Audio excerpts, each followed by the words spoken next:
Hey guys, it's Davey here, and it's currently day 158. I hope you guys had an amazing Halloween, and I do hope you guys are doing better than yesterday. But today, I want to talk about persistence and why it is important to have persistence. But first of all, what is persistent? Persistent is the continuing of opinion and course of action in spite of difficulties or opposition. So no matter how we feel, no matter what people or who is against our belief, we will still hold our belief and we will do action that reinforces our belief. That is staying persistent. And you need persistence to win in life because without persistence, your achievement won't be worth mentioning. Without persistence, everything you create in life is just pure mediocrity because persistent is having this belief against others may not be in a bad way but simply just trying to be the minority, and people don't like to feel inferior. So having persistent and building something based with persistent will, and you will face a lot of discouragement, you will face a lot of adversity. And this is why creating something, achieving something with persistence is just more meaningful and it's rememberable. All great success is created by people with undisrupted persistence. To build persistence, you need to first identify what is your purpose, what is your goal, what is it that you are destined to do in this world. Your purpose should always have a strong emotion behind it. Any purpose or goal without an emotion linked behind it won't sustain. Emotion will drive you through failure. Emotion will drive you through fear. Without any emotion behind your purpose, you're going to give up. There'll be more reason for you to give up because emotion at the end of the day is what controls us to make decisions or not. After creating a purpose with strong emotions connected to it, you then need to create a plan and follow it with consecutive action. The plan should also be created based on experiences and statistics rather than pure guesses. A plan made by pure guesses will create a weak plan, one that will later doubt as it has no credibility. If you don't see any change or improvements, you would first likely to blame the plan for not working. So rather, if the plan was created analytically, there will be at least trust behind the process. The first plan you make, remember, the first plan you make, Sheldon will be the home run. The first plan you make, Sheldon, and really will be the case, will be the plan, the only plan you need to create success. Your plan will evolve as you gain more experience. Your plan will evolve as you gain more statistics. You have to refine it constantly as you gain new experiences and find what works and doesn't. A plan should never be rigid. So shouldn't your mind be so narrow.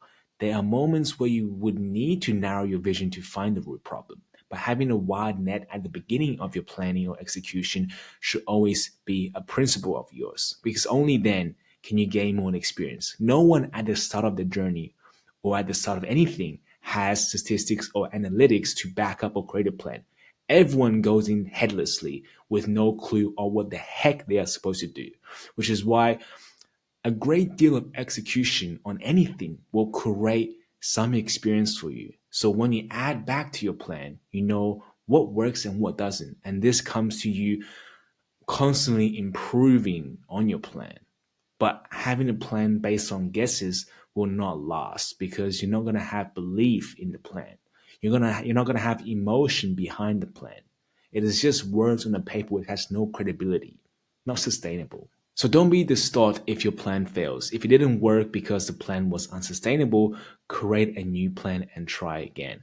But never should you deem your plan as a failure if you haven't put in significant amount of effort. You can say it didn't work when you gave up after the first week.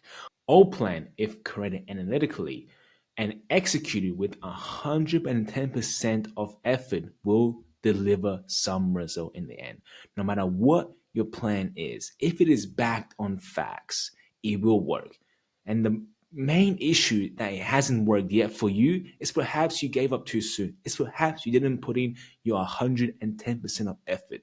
People are so easy to say that I have tried on this plan, but when you actually go behind the screens and actually see how much contribution they put into the plan, you soon realize, and maybe yourself, and when you stop bullshitting with yourself, you realize that I haven't really given my best shot.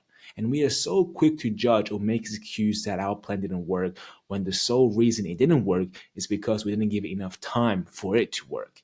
Any plan, whether you have experience or not, if it, as long as the plan you work on is going to put you towards your goals and purpose, then it will work if you just give it with tremendous amount of effort. Your plan needs exposure.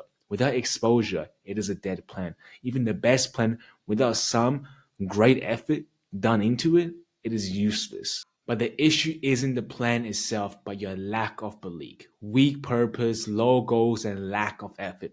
Remember, a plan can be tweaked often, but it should not totally change, but rather improve. And that's how you create experience, by going out and attacking the road ferociously with your plan. Now, knowing what you want in life with a plan to follow with consecutive action, you now have persistent or to start being persistent. Now you have to sustain persistent once you have persistent. You should then stay away from negative influence. No matter what influence, if it's negative, if it attacks your beliefs, stay away from it. Anything that strikes at your belief. Never let someone, even your family or spouse, attack or put you down on your purpose. Like, who are they to say that you can't achieve your goals? Who are we to say that they can't do what they love? And most likely, you won't do that because people who try and better themselves, people who want to achieve more and have a purpose, will know that putting someone down isn't the right thing to do. Putting someone down and saying that they believe is wrong or invalid is not a move anyone should do, because we know how it feels to be put down and be told that we can't do what it is we want to do in life, and that we can't create the success. So if we know this is going to bring us down and this isn't something we want to hear, and certainly criticizing and condemnation won't bring out the good in people, then why should we do that onto others? So most likely, if you are improving yourself, you know you should never attack or strike at someone's belief, no matter how weird or unusual they may be. So be prudent and do not be affected by the judgment of others. Their negative thought will take root in our mind and bring doubt to our self, purpose, and competency if we are not careful with the dangers people influences can have on our thinking. Find some people and just find someone who share the same mindset and aspire to live the same life or similar life as you do. Having people like those around you when building persistent or just your lifestyle can greatly ease any tension you have with the dissatisfaction you have with others. Remember, you aren't insane for asking for more from life. Neither are those who don't understand your vision. You just have to show them what you see, but that can never happen if you can't build and sustain persistent. But this is all I want to say for today, guys. I hope you guys had learned something from this. But if not, like always, I'll be here for you guys tomorrow. But until then, happy Halloween.